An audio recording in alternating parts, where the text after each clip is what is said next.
नमस्कार। आप देख रहे हैं बिग टॉक विद ऋषि पांडे।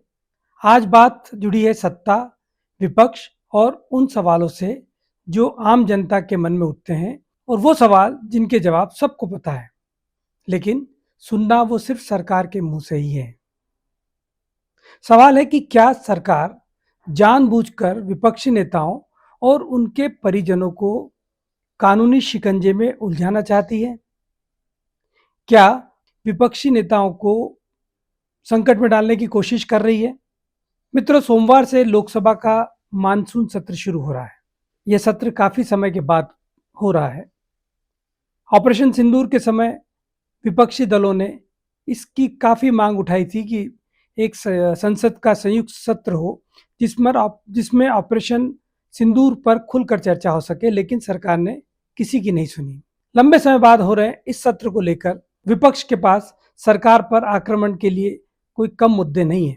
उसकी तुणीर में कई सारे बाण हैं, लेकिन सवाल यही है कि वह इनका इस्तेमाल कैसे कर पाती है।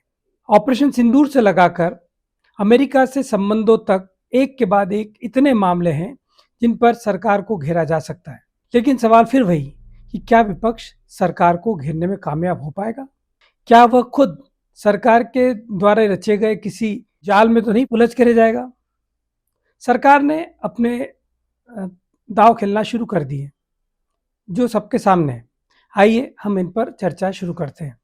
ईडी यानी प्रवर्तन निर्देशालय, यानी भ्रष्टाचार के खिलाफ जांच का सरकार का एक बड़ा उपक्रम। तो ईडी एक बार फिर से सुर्खियों में है, और वजह है कांग्रेस के बड़े चेहरों पर कसी जा रही गिरफ्तारी और पूछताछ का जाल।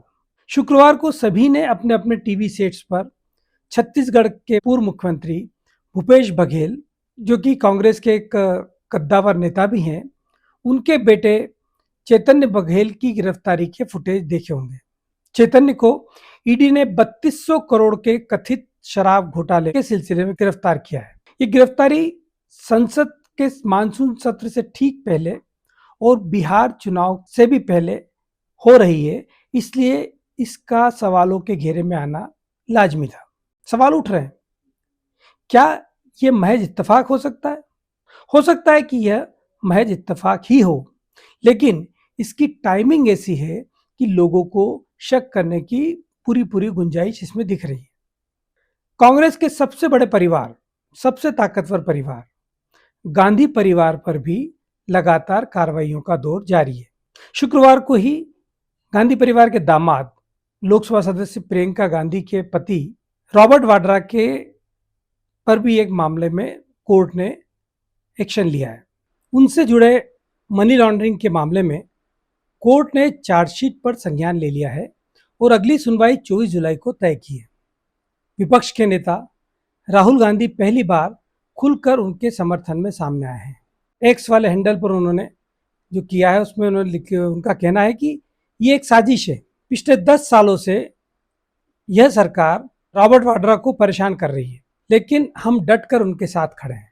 और जैसे महाराष्ट्र का चुनाव चोरी किया गया था, वैसे ही बिहार का चुनाव चोरी करने की कोशिश की जा रही है। ईडी की कार्रवाई पर राहुल का बयान और कांग्रेस का बचाव स्वाभाविक है, जो कांग्रेस को करना भी चाहिए। लेकिन सवाल यह है कि जब भ्रष्टाचार का मामला पुराना है, 2014 से इस पर देश में चर्चा चल रही है, तो एक्शन अब क्यों?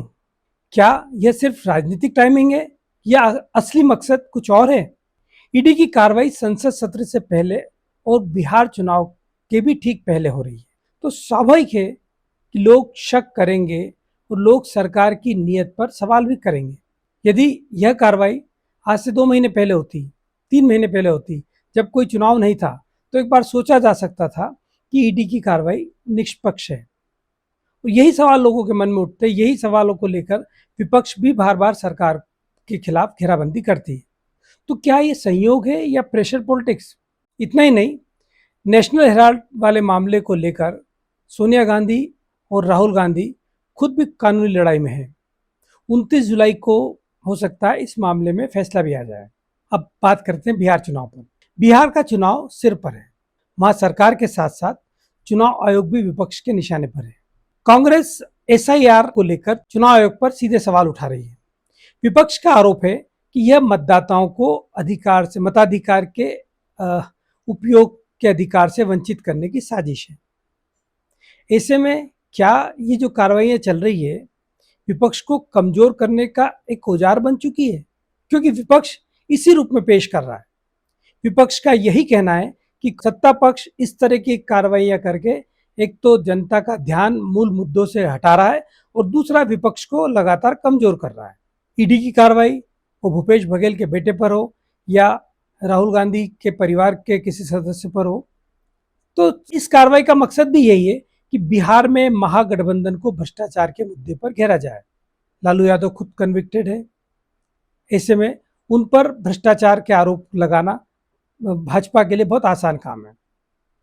वहीं जब छत्तीसगढ़ के पूर्व मुख्यमंत्री के बेटे का मामला हो या राहुल गांधी के जीजा का मामला हो, तो इस गठबंधन को भ्रष्टाचार के घेरे में लाना कोई बहुत मुश्किल का काम नहीं है। तो भ्रष्टाचार एक ऐसा मुद्दा है जिसको लेकर बिहार में महागठबंधन को डेंट पहुंचाया जा सकता है। अब असलियत यह है कि सरकार खुद भी इस समय कई मुद्दों पर घिरी हुई है। सोमवार से लोकसभा का सत्र शुरू हो रहा है।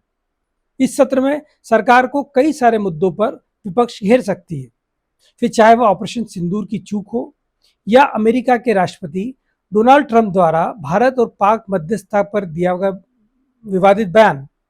जिस तरीके से डोनाल्ड ट्रंप ने भारत और पाकिस्तान को एक ही तराजू पर तोलने की कोशिश की है, उससे भारत के जनमानस को ठेस पहुंची। लोगों को लगा कि सरकार को उस समय इसका प्रतिकार करना था, लेकिन सरकार ने नहीं किया।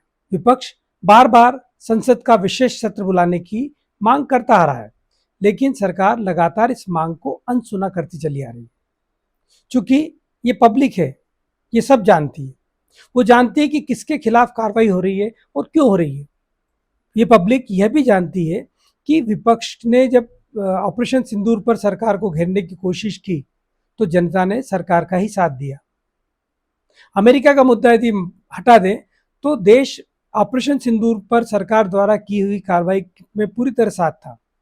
विपक्ष ने भी खुल के साथ दिया था, लेकिन उसके बाद जो परिस्थितियां बनी और जिस तरीके से आरोप प्रत्यारोप हुए, कहीं ना कहीं सरकार को उसमें कटघरे में खड़ा करने में विपक्ष इसलिए सफल हो गया था क्योंकि सरकार ने विशेष सत्र की मांग को अनसुना कर दिया था। तो सवाल यह है कि क्या ईडी की ये कार्रवाई सिर्फ भ्रष्टाचार के खिलाफ जीरो टॉलरेंस की नीति का हिस्सा है या इसके पीछे सत्ता का कोई इशारा है? क्या विपक्ष के इस आरोप में कोई दम है कि ईडी चुनाव से पहले सरकार का एक बड़ा राजनीतिक हथियार बन जाता है? आप इस बारे में क्या सोचते हैं? कमेंट करिए, चैनल को सब्सक्राइब करिए और हमसे जुड़े रहिए बिग टॉक विद ऋषि पांडे में। धन्यवाद, नमस्कार।